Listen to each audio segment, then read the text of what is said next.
இந்திய ஜனநாயகத்திற்கு வாழ்வா சாவா என்ற ஒரு சூழ்நிலையிலே நாம் இருக்கின்றோம். இந்திய நாட்டிலே வாழ்கின்ற 140 கோடி மக்களும் அமைதியாக வாழ வேண்டுமா இல்லையா என்ற ஒரு சூழ்நிலை எழுந்துள்ளது. மோடி அவர்கள் முதலிலே பதவியேற்ற அந்த நாளுக்கு செல்கிறது. அவர் மிகவும் அதாவது மகா நடிகர் என்பது உங்களுக்கு தெரியும். முதல் நாளிலிருந்தே அவர் நாடகம் ஆரம்பித்து விட்டது. பாராளுமன்றத்துக்கு உள்ளே போகும்போது படிக்கட்டுகளை குத்தமிட்டு விட்டு சென்றார். இன்றைய நிலை என்ன என்பதுதான் கேள்வி. அன்றைக்கு இருந்த பவியம் இன்று இருந்ததா? இல்லை.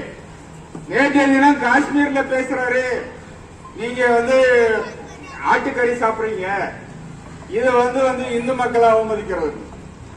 ஒரு பிரதமருக்குரிய மரியாதைக்குரிய பேச்சு இன்றைக்கு இருக்கிறதா என்ற கேள்வி ஒரு எக்ஸாம்பிள் தான் சொல்றேன். அனைவர் முன்னாலும் எழுகிறது. எனவே இந்த சர்வாதிகார அரசை வீட்டுக்கு அனுப்ப வேண்டிய முக்கிய பணி இன்றைக்கு இந்தியாவில் இருக்கக்கூடிய 142 கோடி மக்களுக்கும் இந்தியாவின் அனைத்து வாக்காளர் பெருமக்களுக்கும் இருக்கிறது. மோடி அவர்கள் ஆட்சிக்கு வந்த பின்னால் முதல்ல என்ன ஆரம்பிச்சாருன்னா கார் வப்சி, அதாவது நீங்க இந்து மதத்திலிருந்து போனவங்க எல்லாம் திரும்பி வாங்கன்னு ஆரம்பிச்சாங்க.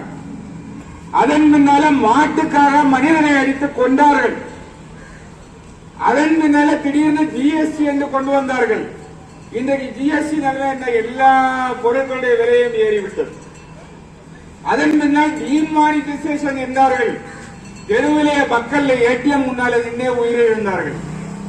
திடீர் லாக்டவுன் கொண்டு வந்து லட்சக்கணக்கான மக்கள் நடையாக நடந்து காஷ்மீரிலிருந்து கன்னியாகுமரி வரைக்கும், கன்னியாகுமரியிலிருந்து காஷ்மீர் வரைக்கும், அங்கே கிழக்கே மணிப்பூர்ல இருந்து மேற்கே குஜராத் வரைக்கும், குஜராத்ல இருந்து மணிப்பூர் வரைக்கும் நடந்தே சென்று மக்கள் செத்தார்கள்.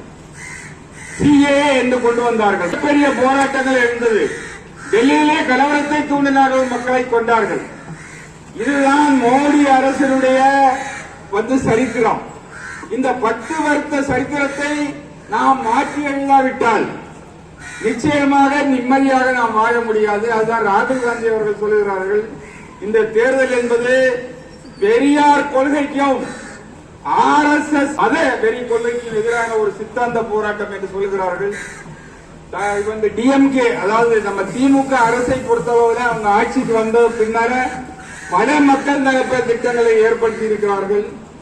அந்த மகளிர் உரிமை தொகை என்பது மனசாட்சியோடு தான் சொல்லுகிறேன், நிச்சயமாக அது ஏழை எளிய குடும்ப தலைவர்களுக்கு ஒரு சிறு நிவாரணத்தை அளிக்கக்கூடிய ஒரு திட்டம்.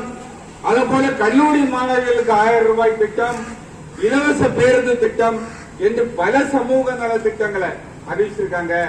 இது கலைஞர் அவர்கள் 1972 கை ரிக்ஷாவை ஒழிக்கும் திட்டத்தை ஆரம்பித்து இன்றைக்கு வரைக்கும் திராவிட முன்னேற்ற கழகம் இங்கே ஆண்ட கட்சிகளும் பல சமூக நல திட்டங்களை அமல்படுத்தி இருக்கிறார்கள்.